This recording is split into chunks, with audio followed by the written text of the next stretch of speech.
يا عبدي أنا الله الله الله الله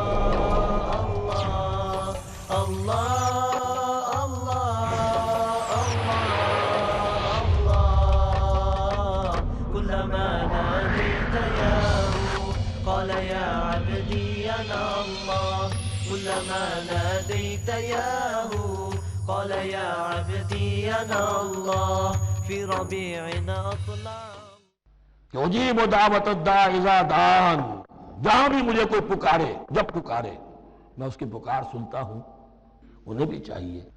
کہ میرا کہنا مانے، دو طرفہ بات چلے گی، یک طرفہ نہیں۔ میری مانو، اپنی منواؤ۔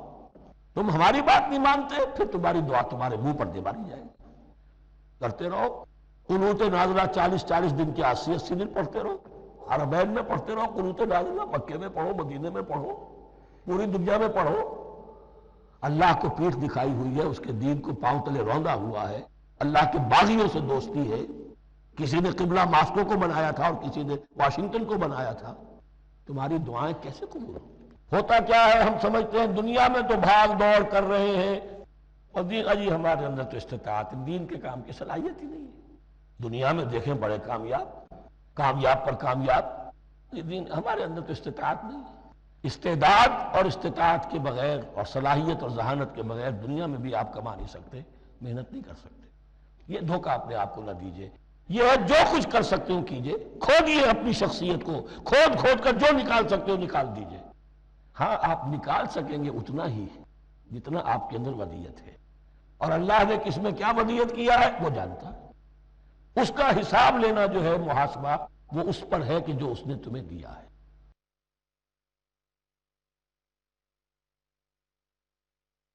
اعوذ باللہ من الشیطان الرجیم، بسم اللہ الرحمن الرحیم۔ الف لام میم، اللہ لا الہ الا هو الحی القیوم، نزل علیک الکتاب بالحق مصدقا لما بین یدیہ وانزل التوراة والانجیل من قبل هدى للناس وانزل الفرقان ان الذین کفروا بآیات اللہ لهم عذاب شدید واللہ عزیز ذو انتقام۔ الف لام میم یہ حروف مقطعات ہیں جن کے بارے میں اجمالی گفتگو سورہ بقرہ کے آغاز میں ہم کر چکے ہیں۔ اللہ لا الہ الا هو الحی القیوم، یہ الفاظ آیت الکرسی کے آغاز میں سورہ بقرہ میں آ چکے ہیں۔ ایک بات نوٹ کر لیجئے کہ ایک حدیث میں آتا ہے کہ اللہ کا ایک اسم اعظم ہے کہ جس کے حوالے سے اگر کوئی چیز اللہ سے مانگی جائے تو وہ ضرور دیتا ہے، لیکن اس کو حضور نے بتایا نہیں کہ وہ اسم اعظم کون سا ہے۔ کچھ اشارے کیے، جیسے رمضان میں ایک شب ہے لیلۃ القدر جو 1000 مہینوں سے افضل ہے، تعین کے ساتھ نہیں بتایا وہ کون سی، تاکہ تلاش کرو، زیادہ ذوق و شوق کا معاملہ ہو۔ لیکن جو اشارات آپ نے کیے ہیں اس سے اندازہ ہوتا ہے، کیونکہ یہ فرمایا گیا کہ یہ 3 صورتوں میں ہے، سورہ بقرہ میں، سورہ آل عمران میں اور سورہ طٰہٰ میں۔ وہ الفاظ الحی القیوم جو مشترک ہیں، سورہ بقرہ میں آیت الکرسی میں آئے ہیں، آل عمران میں یہاں دوسری آیت میں موجود ہیں، اور سورہ طٰہٰ کے بھی شروع کے اندر موجود ہیں۔ نزل علیک الکتاب بالحق، اس نے نازل فرمائی ہے، اس اللہ نے جس کے سوا کوئی معبود نہیں، جو الحی ہے القیوم ہے۔ اس میں اشارہ ہو رہا ہے اس کلام کی عظمت کی طرف کہ جان لو یہ کلام کس کا ہے، کس نے اتارا ہے۔ نزل علیک الکتاب بالحق، اس نے نازل فرمائی ہے یہ کتاب اے نبی آپ پر حق کے ساتھ، اور یہاں نوٹ کیجیے نزلہ ہے، نزل ینزل تنزیلا، انزلہ نہیں آیا ہے۔ مصدقا لما بین یدیہ، اور یہ تصدیق کرتے ہوئے آئی ہے اس کی جو اس کے سامنے موجود ہے، تورات اور انجیل۔ اور یہ کہ 2 اعتبارات سے تصدیق ہے کہ یہ قرآن تصدیق کرتا ہے ان کی کہ وہ اللہ کی کتابیں تھیں جن میں تحریف ہو گئی، لیکن یہ کہ قرآن اور حضور مصداق بن کر آئے ہیں ان پیشین گوئیوں کا جو ان کتابوں میں تھی۔ وَأَنزَلَ التَّوْرَاةَ وَالْإِنجِيلَ مِن قَبْلُ هُدًى لِلنَّاسِ، اسی طرح اللہ نے اس سے پہلے لوگوں کی ہدایت کے لیے تورات اور انجیل نازل فرمائی تھی۔ وَأَنزَلَ الْفُرْقَانَ، اور اللہ نے فرقان اتارا۔ فرقان قرآن مجید کے لیے بھی ہے، فرقان تورات کے لیے بھی ہے، فرقان معجزات کے لیے بھی ہے۔ ہر وہ شے یوم الفرقان ہم سورہ انفال میں پڑھیں گے غور، غزوہ بدر کے دن کو کہا گیا جو شے بالکل مبرہن کر دے حق و باطل کے مابین امتیاز قائم کر دے وہ فرقان ہے۔ لیکن یہاں اب تہدید کا انداز ہے، دھمکی کا انداز ہے۔ ان الذین کفروا بآیات اللہ، یہ دنیا کی دوسری کتابوں کا معاملہ نہ سمجھو کہ اسے مان لیا تب بھی کوئی حرج نہیں، نہیں مانا تب بھی کوئی حرج نہیں، اگر پڑھنے پر طبیعت راغب ہوئی تو بھی کوئی بات نہیں، نہیں راغب ہے تو مت پڑھو، کوئی الزام نہیں۔ یہ کتاب ویسی نہیں، بلکہ یہ کتاب تو اب اگر نہیں مانو گے، ایمان نہیں لاؤ گے تو ان الذین کفروا بآیات اللہ لہم عذاب شدید، تو ان کے لیے بہت سخت سزا ہوگی۔ واللہ عزیز ذو انتقام، اور اللہ تعالیٰ زبردست ہے، انتقام لینے والا ہے۔ یہ لفظ بہت اہم ہے کہ اللہ تعالیٰ جہاں رؤوف ہے، رحیم ہے، شفیق ہے، غفور ہے، ستار ہے، لیکن ساتھ ہی شدید ذو انتقام بھی ہے، عزیز ذو انتقام بھی ہے، شدید العقاب بھی ہے۔ یہ دونوں شانیں اللہ کی ذہن میں رہنی چاہیے۔ ان اللہ لا یخفی علیہ شیء فی الارض ولا فی السماء، یقیناً اللہ پر کوئی شے مخفی نہیں ہے، نہ آسمان کی نہ زمین کی۔ هو الذی یصورکم فی الارحام کیف یشاء، پہلی چیز اللہ کے علم سے متعلق تھی اور یہ اللہ کی قدرت سے متعلق ہے۔ وہی ہے کہ جو تمہاری نقشہ کشی کر دیتا ہے، صورت بنا دیتا ہے تمہاری ماؤں کے رحموں میں جیسا چاہتا ہے، کسی کے پاس چوائس نہیں ہے کہ وہ اپنا نقشہ خود بنائے۔ لا الہ الا هو العزیز الحکیم، اس کے سوا کوئی معبود نہیں، اور یہ کہ وہی العزیز ہے اور الحکیم ہے۔ هو الذی انزل علیک الکتاب منہ آیات محکمات ہن ام الکتاب واخر متشابہات، وہی ہے جس نے آپ پر یہ کتاب نازل فرمائی۔ کسی کسی جگہ انزلہ کا لفظ بھی آ جاتا ہے، اور یہ ہوتا ہے ردم کے اعتبار سے، کیونکہ قرآن مجید کی اپنی ایک ملکوتی غنا ہے، اس کی ایک موسیقی ہے، ڈیوائن میوزک ہے، تو اس میں جو ردم کے حوالے سے اگر ضرورت ہو تو یہ الفاظ ایک دوسرے کی جگہ آ جائیں گے۔ منہ آیات محکمات، اس میں کچھ آیات تو ہیں محکم، پختہ، حکم جیسا کہ میں نے بتایا، حکمت عقل کی پختگی، محکم آیت، پختہ آیت جس کا مفہوم بالکل واضح ہو، جس کو ادھر سے ادھر کرنے کی کوئی گنجائش نہ ہو۔ ہن ام الکتاب، اس کتاب کی جڑ اور اساس اور بنیاد وہی ہے۔ وَأُخَرُ متشابہات، اور کچھ متشابہ ہیں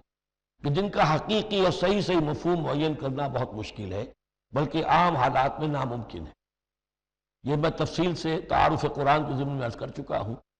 آیات الاحکام جتنی بھی ہیں وہ سب محکم ہیں، یہ کرو یہ نہ کرو، یہ حرام یہ حلال۔ لیکن یہ کہ جو بھی آیات ہیں کہ جن میں بحث ہے عالم غیب سے، اللہ کی ذات و صفات، کیا تصور کریں؟ اللہ کا ہاتھ، اللہ کا چہرہ، اللہ کی کرسی، اللہ کا عرش، کیا تصور کریں؟ اسی طریقے سے فرشتے، عالم غیب کی شے، عالم برزخ قبر میں کیا ہوتا ہے، اسی طرح عالم آخرہ جنت اور دوزخ کی اصل حقیقتیں ہم نہیں سمجھ سکتے، اس میں ہمارے ذہن کے قریب لا کر کچھ باتیں بتا دی گئی ہیں۔ اجمالی تصور قائم ہو جانا چاہیے، اس کے بغیر تو راستہ سیدھا رہے گا نہیں آدمی کا، لیکن ان کی تفاصیل میں نہیں جانا چاہیے۔ تو دوسرے درجے میں نے آپ کو بتایا تھا کہ کچھ فزیکل فینومینا بھی یہ بھی ایک وقت تک رہے ہیں آیات متشابہات میں سے، لیکن رفتہ رفتہ جیسے یہ سائنس کا علم بڑھتا چلا جا رہا ہے، ان میں سے بہت سی چیزیں اب محکم ہو کر سامنے آ رہی ہیں۔ یہ گویا کہ شفٹنگ سینڈز کے مانند ہے کہ ان میں سے جو چیزیں، بہت سی چیزیں واضح ہو گئیں جو پہلے واضح نہیں تھیں، لیکن اب بھی بعض چیزیں ہیں، جیسے میں نے عرض کیا 7 آسمان سے کیا مراد ہے کہ جو واضح نہیں ہے ہم پر، لیکن ہمارا یقین ہے کہ انشاءاللہ وہ وقت آئے گا کہ انسان سمجھ لے گا کہ ہاں یہی بات صحیح تھی اور یہی تعبیر صحیح تھی۔ هو الذی انزل علیک الکتاب منہ آیات محکمات ہن ام الکتاب، یہ بہت اہم ہے۔ اصل جو ہے جڑ کتاب کی، اس لیے کہ کتاب کے بارے میں عرض کر چکا ہوں کہ وہ ہے مجموعہ احکام۔ کتاب جیسا کہ ہم نے سورہ بقرہ میں دیکھا جہاں حکم آیا کتب علیکم کتب علیکم کتب علیکم، تو کتاب کی جڑ اور اساس جو ہے وہ وہی ہے۔ وَأُخَرُ مُتَشَابِهَاتٌ فَأَمَّا الَّذِينَ فِي قُلُوبِهِمْ زَيْغٌ، تو وہ لوگ جن کے دلوں میں کجی ہوتی ہے، اب وہ یہ ہے کہ وہ کوئی خاص بات نہیں نکالنی ہے تاکہ اپنی ذہانت و فطانت کا جو ہے ڈنکا بجوایا جا سکے، یا کوئی اور فساد پیدا کرنا ہے، کوئی فتنہ پیدا کرنا ہے،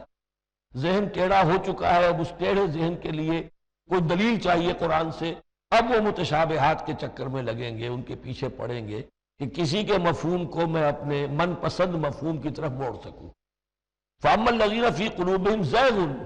فَيَتَّبِعُونَ مَا تَشَابَهَ مِنْهُ، تو وہ لوگ کہ جن کے دلوں میں کجی ہے وہ پیچھے لگتے ہیں ان کے کہ جو متشابہ ہیں ان میں سے، ابتغاء الفتنۃ، یا تو فتنہ اٹھانا چاہتے ہیں فتنے کی تلاش میں، وابتغاء تاویلہ،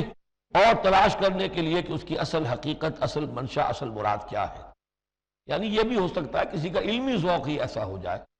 اور یہ بھی ہو سکتا ہے کہ ایک شخص کی فطرت میں کجی ہو۔ وما یعلم تاویلہ الا اللہ، حالانکہ ان کا حقیقی مفہوم اللہ کے سوا کوئی نہیں جانتا۔ والراسخون فی العلم یقولون، اور جو لوگ علم میں راسخ ہیں، پختہ ہیں، جن کی جڑیں گہری ہو چکی ہیں علم میں، وہ کیا کہتے ہیں؟ یقولون آمنا بہ کل من عند ربنا، ہم ایمان لائے اس کتاب پر، قرآن پر، یہ کل کا کل ہمارے رب کی طرف سے ہے۔ جو بات صاف سمجھ میں آ گئی ہے اس پر عمل کریں گے، جو بات پوری طرح سمجھ میں نہیں آ رہی ہے انتظار کریں گے، لیکن یہ اجمالی یقین رکھیں گے کہ یہ ہے اللہ کی کتاب۔ آمنا بہ کل من عند ربنا وما یذکر الا اولو الالباب، لیکن یہ صحیح روش اور یہ نصیحت نہیں حاصل کر سکتے مگر وہی کہ جو ہوش مند ہے، عقل مند ہے۔ اور سب سے بڑی ہوش مندی یہ ہے کہ انسان اپنی عقل کی لیمیٹیشنز کو جان لے، میری عقل کی حدود کیا ہے، عقل کہاں تک جا سکتی ہے۔ اگر انسان اپنی عقل کی حدود کو نہیں جانتا تو وہ پھر اولو الالباب میں سے نہیں ہے۔ عقل بڑی شے ہے لیکن یہ کہ اس کی حدود ہیں، ایک حد سے آگے یہ عقل تجاوز نہیں کر سکتی۔ گزر جا عقل سے آگے کہ یہ نور چراغ راہ ہے، منزل نہیں ہے۔ منزل تک پہنچانے والی شے جو ہے وہ عقل نہیں ہے، وہ قلب پہنچائے گا، لیکن یہ کہ بہرحال عقل ایک روشنی دیتی ہے، حقیقت کی طرف اشارے کرتی ہے۔ ربنا لا تزغ قلوبنا بعد اذ ہدیتنا، اور ان کا یہ قول ہوتا ہے اولو الالباب کا، اے رب ہمارے دلوں کو کج نہ ہونے دیجو اس کے بعد کہ تو نے ہمیں ہدایت دے دی ہے۔ وہب لنا من لدنک رحمہ، اور ہمیں تو خاص اپنے خزانہ فضل سے رحمت عطا فرما، انک انت الوہاب، یقیناً تو ہی سب کچھ دینے والا ہے، تیری ہی بارگاہ سے ملے گا۔ ربنا انک جامع الناس لیوم لا ریب فیہ، اے رب ہمارے یقیناً تو جمع کرنے والا ہے لوگوں کو اس دن جس دن میں کوئی شک نہیں ہے، قیامت کا دن، یوم القیامہ۔ ان اللہ لا یخلف المیعاد، یقیناً اللہ تعالی اس وعدے کے خلاف نہیں کرے گا، اپنے وعدے کی خلاف ورزی نہیں کرتا، لہذا جو اس نے بتایا ہے کہ وہ دن آئے گا وہ آ کر رہے۔ ان الذین کفروا لن تغنی عنہم اموالہم ولا اولادہم من اللہ شیئا، اب یہ ذرا تحدی کا انداز ہے، چیلنج کا انداز ہے۔ زمانہ نزول کے اعتبار سے آپ نے نوٹ کر لیا کہ یہ سن 3 میں نازل ہو رہی ہے سورہ مبارکہ غزوہ احد کے بعد، لیکن یہ کہ یہ رکوع جو ہے اس کے بارے میں گمان غالب ہے کہ یہ غزوہ بدر کے بعد نازل ہوئی ہے۔ غزوہ بدر جو ہے اس میں ایک طرف مسلمانوں کو بڑی زبردست فتح حاصل ہوئی تھی تو مسلمانوں کا مورال بہت بلند تھا، لیکن ایسی روایات بھی ملتی ہیں کہ جب مسلمان بدر سے کامیاب ہو کر، غازی بن کر، فتح یاب ہو کر واپس آئے تو جو یہودی قبیلے تھے مدینے کے، ان میں سے بعض لوگوں نے کہا کہ مسلمانوں اتنا نہ اتراؤ، یہ کچھ قریش کے ناتجربہ کار چھوکرے تھے جن سے تمہارا مقابلہ پیش آیا ہے، اگر ہم سے کبھی مقابلہ پیش آیا تو معلوم ہوگا، تب دن میں تارے نظر آئیں گے وغیرہ وغیرہ۔ تو اس پس منظر میں یہ الفاظ کہے جا رہے ہیں کہ نہیں، تمام کفار اسی طریقے سے آخر کار زیر ہوں گے اور اللہ کے دین کو غالب ہونا ہے، واللہ غالب علی امرہ ولکن اکثر الناس لا یعلمون۔ كلما ناديت ياه قال يا عبدي ان الذین کفروا لن تغنی عنہم اموالہم ولا اولادہم من اللہ شیئا، یقیناً جن لوگوں نے کفر کی روش اختیار کی ہرگز نہ بچا سکیں گے انہیں، نہ ان کے مال نہ ان کی اولاد اللہ سے کچھ بھی۔ وَأُولَٰئِكَ هُمْ وَقُودُ النَّارِ، اور وہ تو سب کے سب آگ کا ایندھن بنیں گے۔ کداب آل فرعون، تمہاری تو حیثیت ہی کیا ہے، چپندی کا شوربہ۔ آل فرعون کا معاملہ یاد کرو، ان کے ساتھ کیا ہوا تھا، شہنشاہ اور بڑے لاؤ لشکر والا، وفرعون ذی الاوتاد، کداب آل فرعون والذین من قبلہم،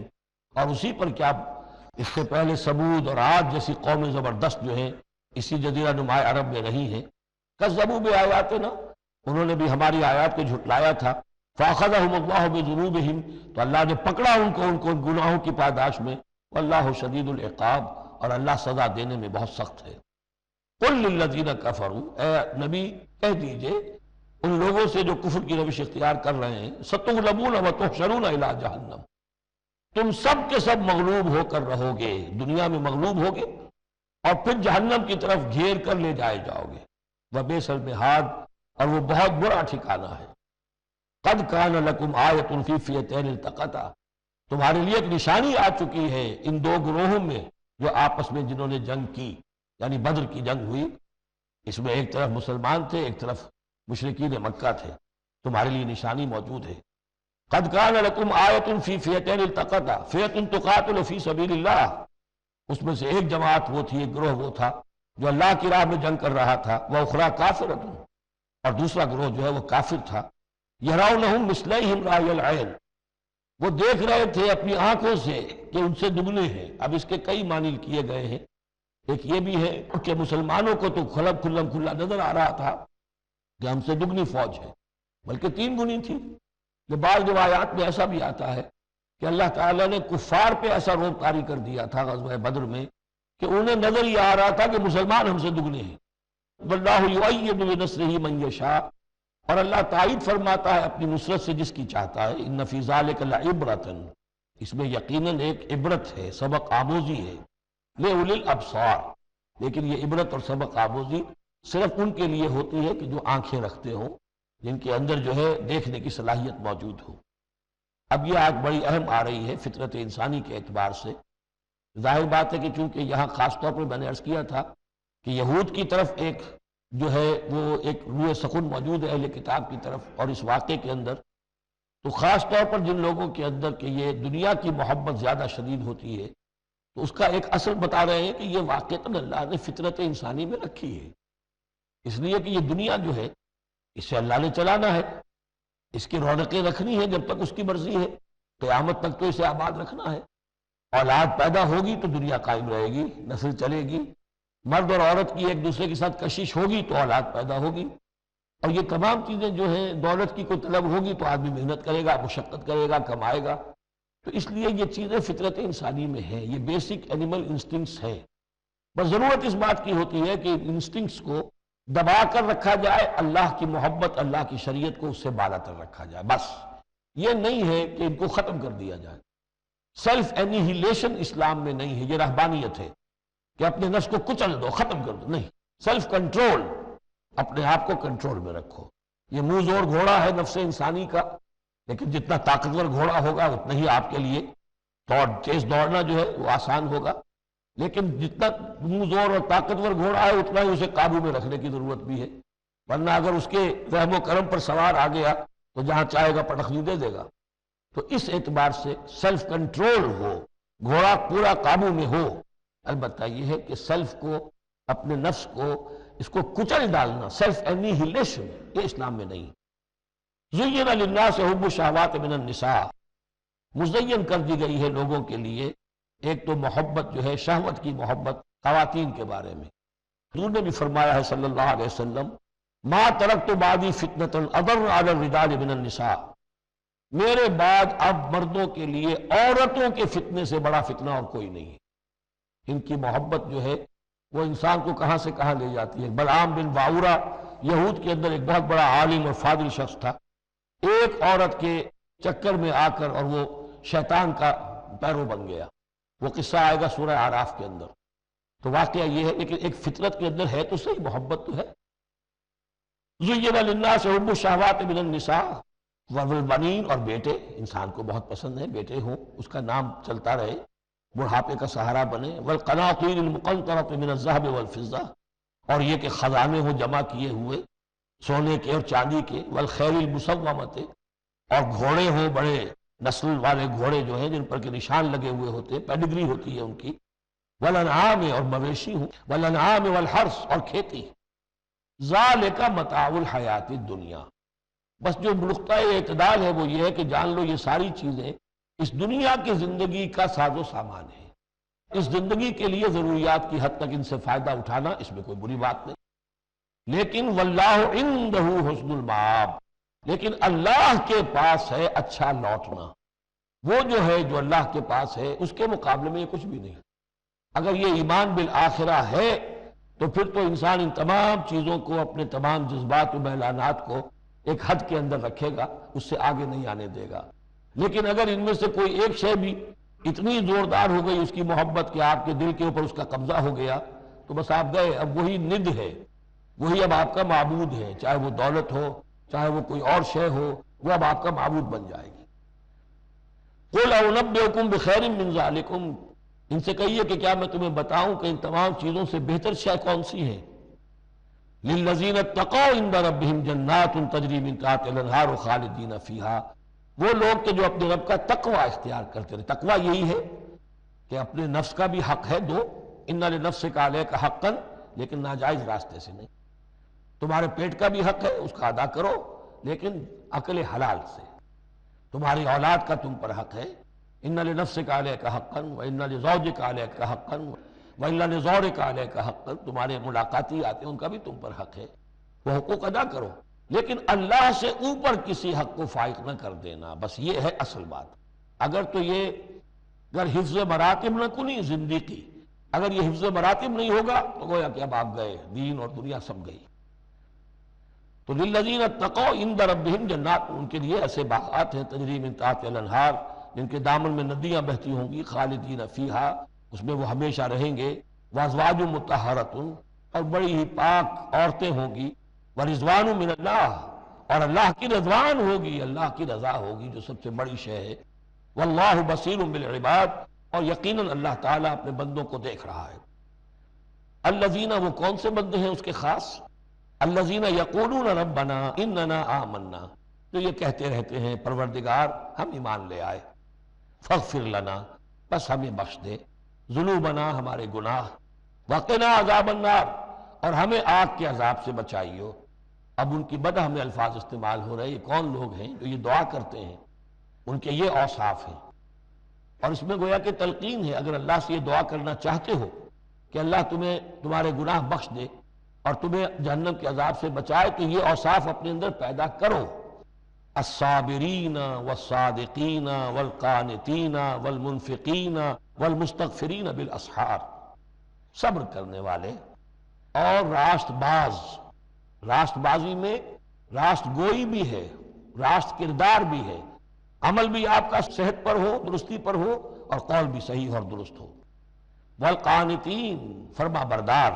والمنفقین، اللہ کی راہ میں خرچ کرنے والے، والمستغفرین بالاسحار، اور جو جس کو آپ کہتے ہیں small hours of the morning، وہ جو سحر کا وقت ہے، سحری کا وقت ہے، اس میں استغفار کرنے والے۔ ایک تو نمازیں ہیں جو 5 نمازیں ہیں، لیکن خاص وہ وقت جو ہے اس میں جبکہ فرمایا گیا ہے کہ رات کے آخری حصے میں اللہ تعالیٰ نزول فرماتا ہے سمائے دنیا تک، اور پھر ایک ندا ہوتی ہے، حل من مستغفر فاغفر لہ، حل من سائل فاعطیہ، ہے کوئی استغفار کرنے والا کہ میں اسے معاف کر دوں، ہے کوئی کچھ مانگنے والا کہ میں اسے عطا کر دوں۔ ہم تو مائل بکرم ہیں، کوئی سائل ہی نہیں، راہ دکھلائیں کسے، رہرو منزل ہی نہیں۔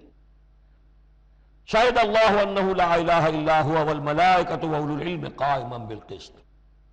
اللہ خود گواہ ہے کہ اس کے سوا کوئی معبود نہیں، سب سے بڑی گواہی تو اللہ کی ہے، والملائکۃ، اور سارے فرشتے گواہ ہیں، واولو العلم، اور اولو العلم بھی اس پر گواہ ہیں۔ یہ اولو العلم جو ہے، اولو الالباب، اولو العلم الذین یعقلون، وہ لوگ ہیں کہ جو ان کائناتی آیات کے حوالے سے اللہ کو پہچان لیتے ہیں اور اس کو مان لیتے ہیں کہ وہی معبود برحق ہے۔ جو ہم نے 20ویں رکوع کی پہلی آیت پڑھی تھی سورہ بقرہ کی، ان فی خلق السماوات والارض واختلاف اللیل والنہار والفلک التی تجری فی البحر بما ینفع الناس، اور یہ تمام بہت سے فینومینا آف دی نیچر بیان کر کے لآیات لقوم یعقلون، تو جو یعقلون ہیں، جو اولو الالباب ہیں، اولو العلم ہیں، وہ بھی گواہ ہے کہ اللہ کے سوا کوئی معبود نہیں۔ لیکن یہاں جو اہم ترین لفظ ہے وہ اب آ رہے ہیں، قائما بالقسط، وہ قسط اور عدل کا قائم کرنے والا ہے۔ وہ جو میں نے کل عرض کیا تھا کہ ہم بھی سمجھتے ہیں کہ اللہ عدل قائم کرتا ہے اور عدل کرے گا، البتہ یہ کہ اہل سنت کے نزدیک یہ کہنا جو ہے سوء ادب ہے کہ اللہ پر عدل کرنا واجب ہے، اللہ پر کسی شے کا وجوب نہیں، لیکن اللہ کو عدل پسند ہے، اللہ کو واللہ یحب المقسطین، اللہ خود بھی عدل فرمائے گا۔ لا الہ الا هو العزیز الحکیم، اس کے سوا کوئی معبود نہیں ہے، وہ زبردست ہے، کمال حکمت والا۔ ان الدین عند اللہ الاسلام، دین تو اللہ کے نزدیک پسندیدہ اور اللہ تعالیٰ کے ہاں منظور شدہ دین ایک ہی ہے، وہ الاسلام ہے۔ یہ صورت اس اعتبار سے، اور یہ بھی سورہ بقرہ اور سورہ آل عمران کے حوالے سے آپ سمجھ لیجئے، سورہ بقرہ میں ایمان پر زیادہ زور ہے۔ آمن الرسول بما انزل الیہ من ربہ، ایمانیات، شروع میں بھی ایمانیات، درمیان میں آیا بر میں ایمانیات۔ اس سورہ مبارکہ میں اسلام پر زیادہ زور ہے۔ اب ان دونوں میں بھی ایک نسبت ہے خاص، جس کو بے تفصیل میں جانے کا موقع نہیں ہے۔ ان الدین عند اللہ الاسلام، آگے چل کر آیت آئے گی وَمَن يَبْتَغِ غَيْرَ الْإِسْلَامِ دِينًا فَلَن يُقْبَلَ مِنْهُ،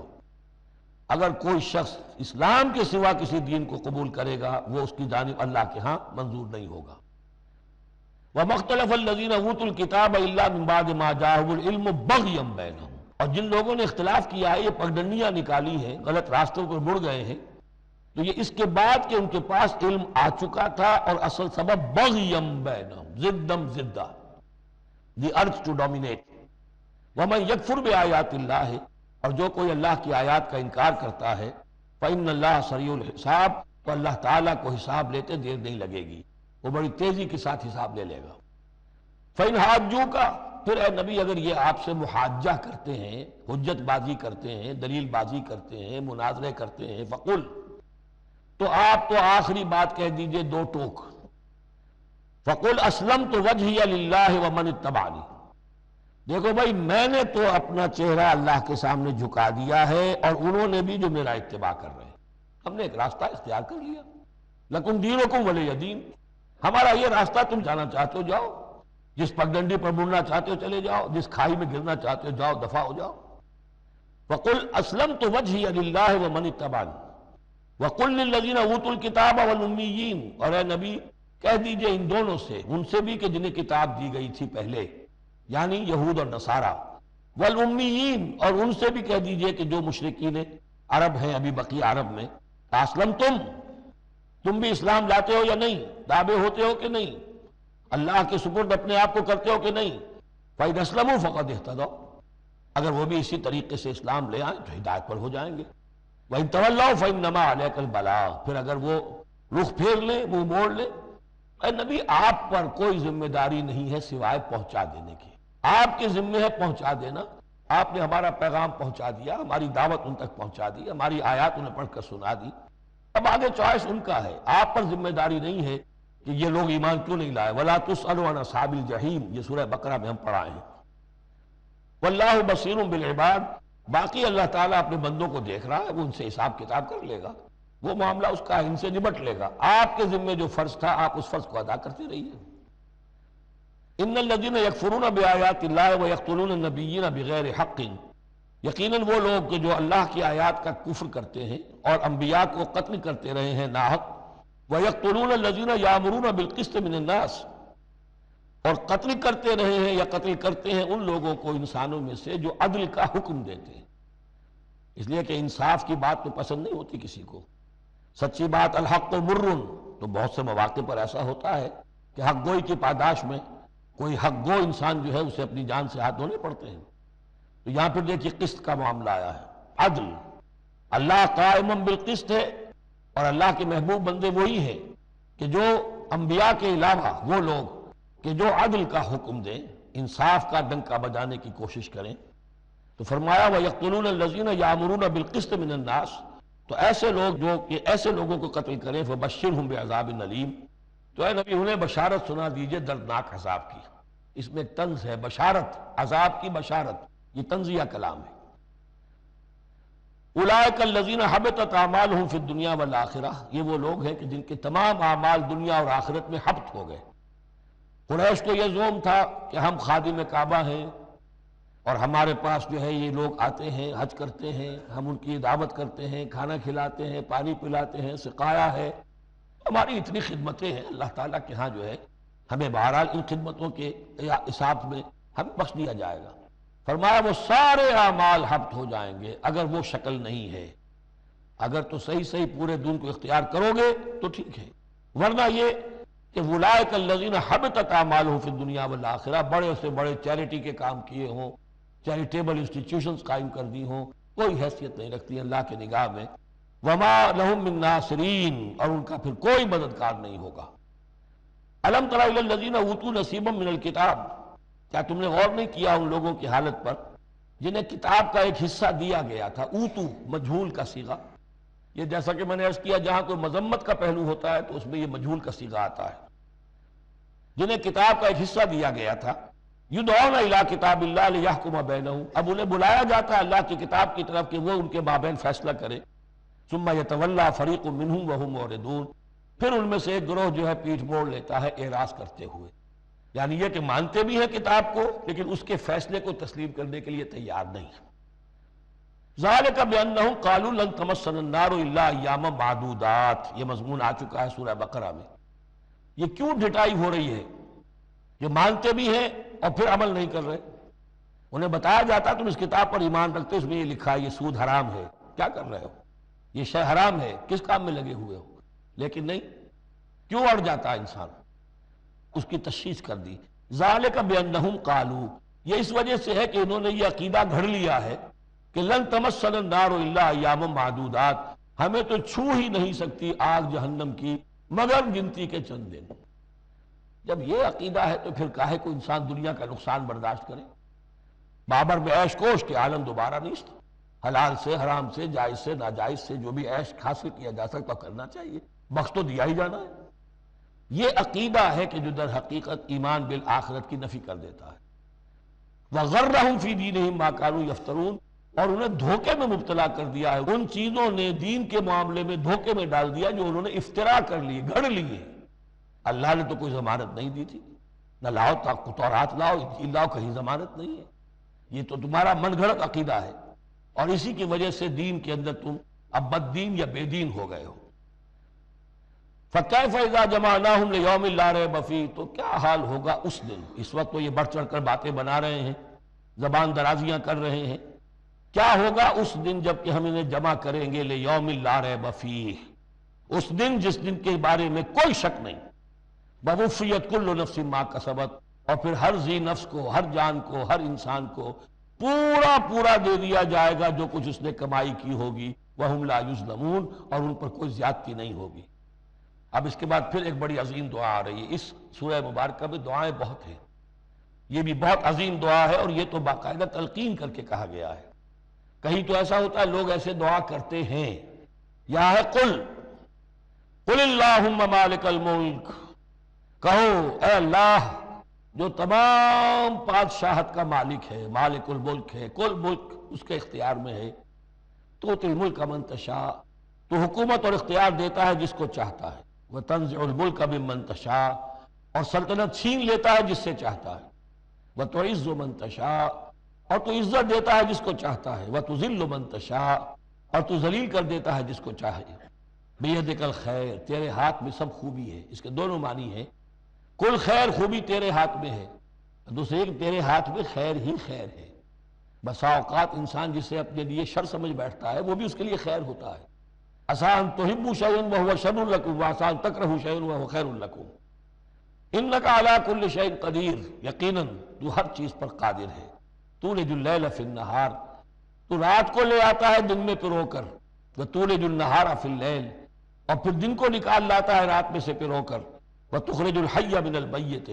اور تو نکالتا ہے زندہ کو مردہ سے، وتخرج المیت من الحی، اور تو نکالتا ہے مردہ کو زندہ سے۔ اس کی بہترین مثال مرغی اور انڈا، مرغی میں جان نہیں ہے لیکن اسی میں سے چوزہ برآمد ہوتا ہے، زندہ ہے، اور وہ مرغی جو ہے وہی انڈا دے رہی ہے، تو گویا کہ اللہ تعالیٰ کے ہاں وہ چیز چل رہی ہے، تخرج الحی من المیت وتخرج المیت من الحی،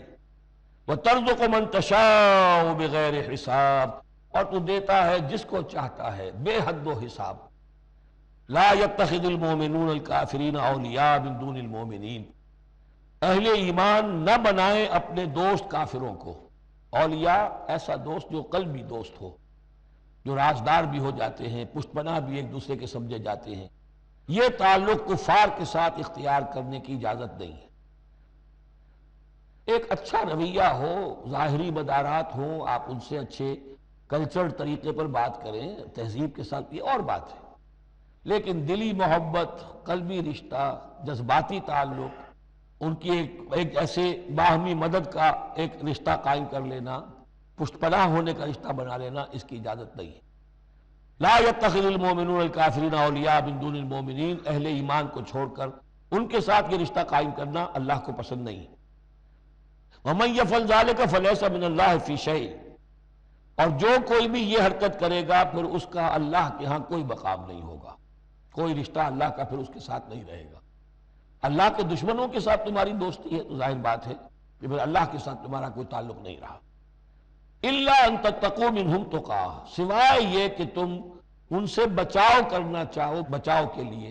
بعض اوقات ایسے حالات ہوتے ہیں کہ کھلے مقابلے کا بھی موقع نہیں ہے، تو آپ طرح دے رہے ہیں، آپ وقت جو ہے یو آر بائنگ ٹائم، تو اس میں کوئی ظاہری خاطر مدارات کا مسئلہ بھی ہو جائے تو کوئی حرج نہیں ہے، لیکن یہ کہ مستقل واقعی قلبی محبت قائم کر لینا یہ جائز نہیں ہے۔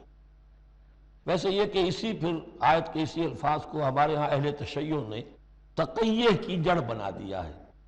لیکن انہوں نے اسے پہنچا دیا اس حد تک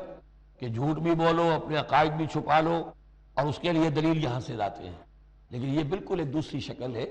یہ صرف ایک ظاہری مدارات کی حد تک، ایک حد تک، یہ نہیں کہ آپ جھوٹ بولنے پر آ جائیں اور آپ ایک چیز کو چھپانے پر آ جائیں، بس یہ ہے کہ آپ اس وقت تک جیسے ہم پڑھ چکے ہیں سورہ بقرہ میں کہ اگرچہ یہ یہودی جو ہیں ان کے دلوں کے اندر آگ بھری ہوئی ہے تمہارے خلاف، لیکن فاعفوا واصفحوا، ابھی ذرا درگزر کرتے رہو، ابھی فوری طور پر ان کے ساتھ جو ہے معاملہ کوئی مقابلے وغیرہ کا شروع کرنا مناسب، اس حد تک مصلحت بینی تو صحیح ہے، لیکن یہ نہیں کہ جھوٹ بولا جائے معاذ اللہ۔ قل له قال يا عبدي وَيُحَذِّرُكُمُ اللَّهُ نَفْسَهُ، اور اس میں بھی اب اور نرمی کر دی، اللہ تمہیں ڈراتا ہے اپنے آپ سے، اللہ سے ڈرو، یعنی کسی اور سے ڈر کر خواہ صرف خاطر مدارات کر لینا بھی صحیح نہیں ہے، لیکن یہ کہ بہرحال ضرورت ہے، کسی وقت مصلحت ہے تو کرو، لیکن یہ کہ اصل تمہارے دل میں خوف اللہ کا رہنا چاہیے۔ وَإِلَى اللَّهِ الْمَصِيرُ، اور اللہ ہی کی طرف تمہیں لوٹ جانا ہے۔ قُلْ إِن تُخْفُوا مَا فِي صُدُورِكُمْ وَتُبْدُوهُ يَعْلَمُ اللَّهُ، یہ پھر وہی آیت آ گئی ہے جو سورہ بقرہ کے آخر میں آئی تھی، لِلَّهِ مَا فِي السَّمَاوَاتِ وَمَا فِي الْأَرْضِ وَإِن تُبْدُوا مَا فِي أَنفُسِكُمْ أَوْ تُخْفُوهُ يُحَاسِبْكُم بِهِ اللَّهُ، یہاں فرمایا قُلْ إِن تُخْفُوا مَا فِي صُدُورِكُمْ، کہہ دیجئے کہ اگر تم چھپاؤ جو کچھ کہ تمہارے سینوں میں ہے، اور تبدوہ، یا تم اسے ظاہر کر دو، یعلمہ اللہ، اللہ تعالیٰ اس کو جانتا ہے۔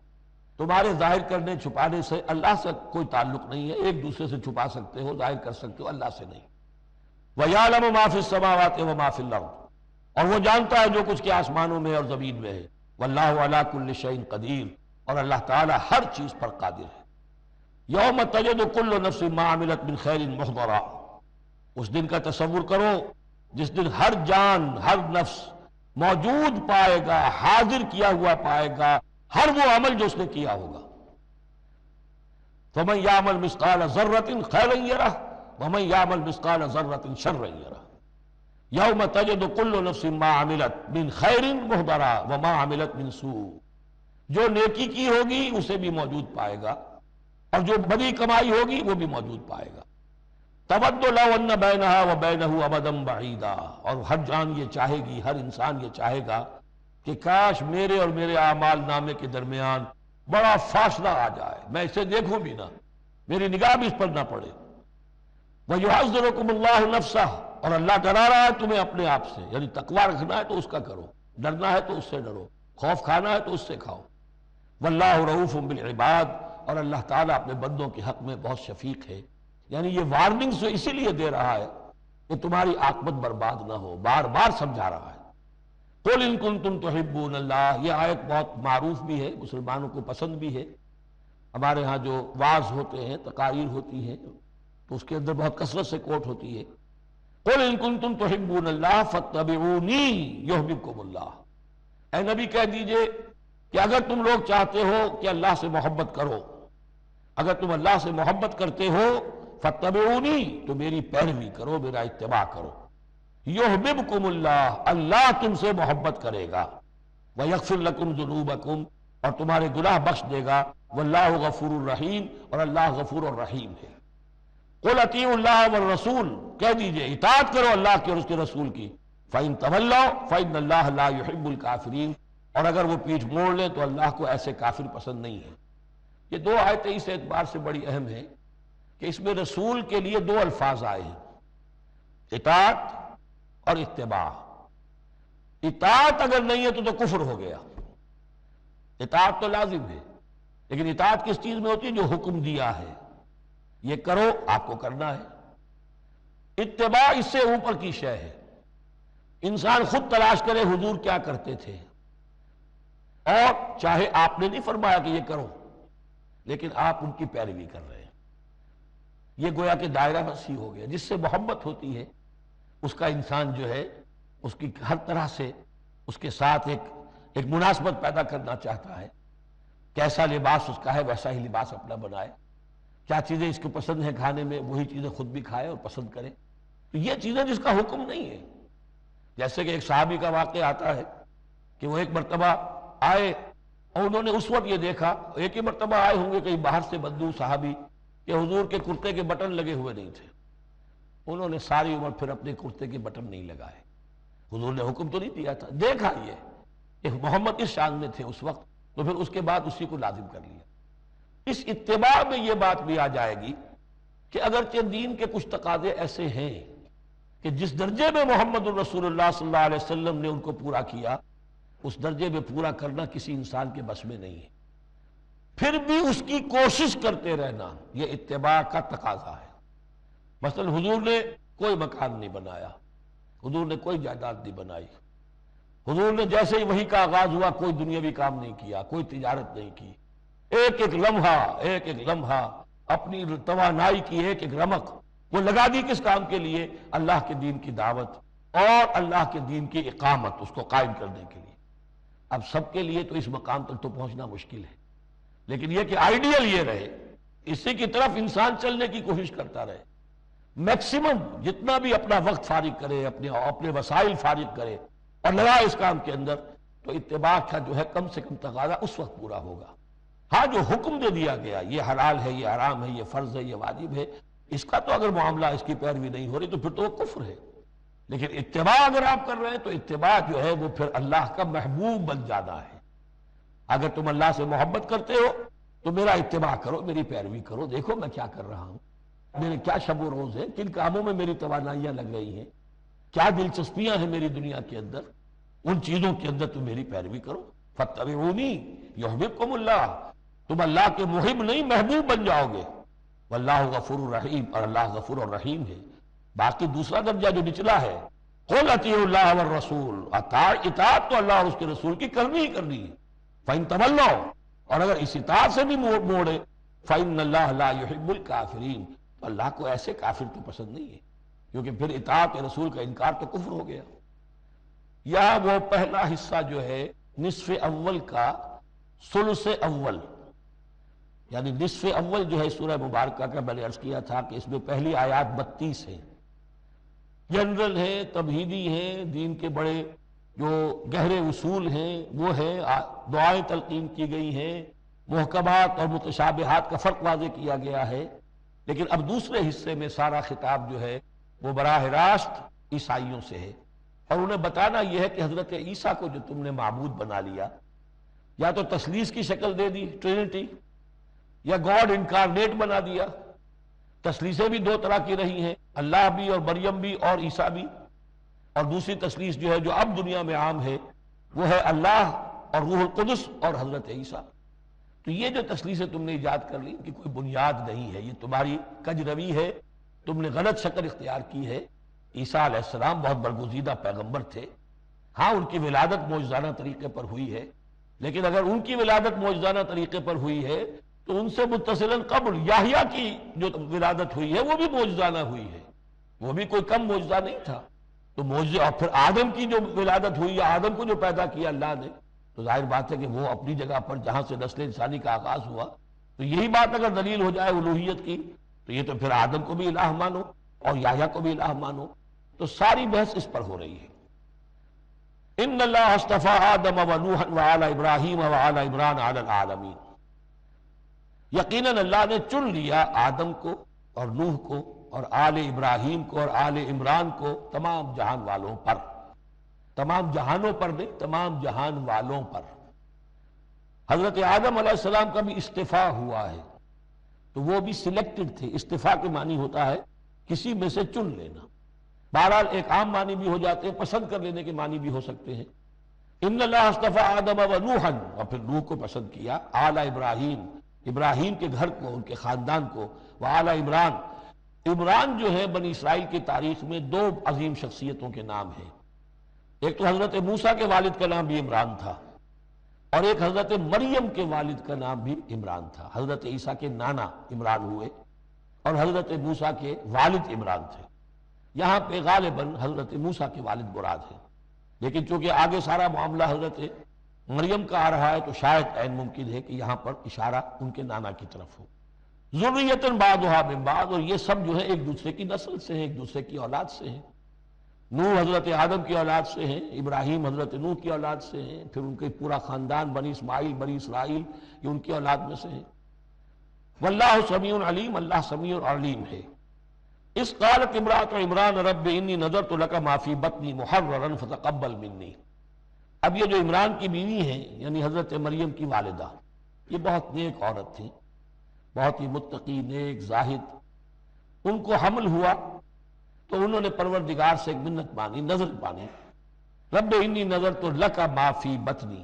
جو میرے پیٹ میں جو بھی بچہ اے اللہ تو پیدا فرما رہا ہے میں تیرے ہی نظر کرتی ہوں،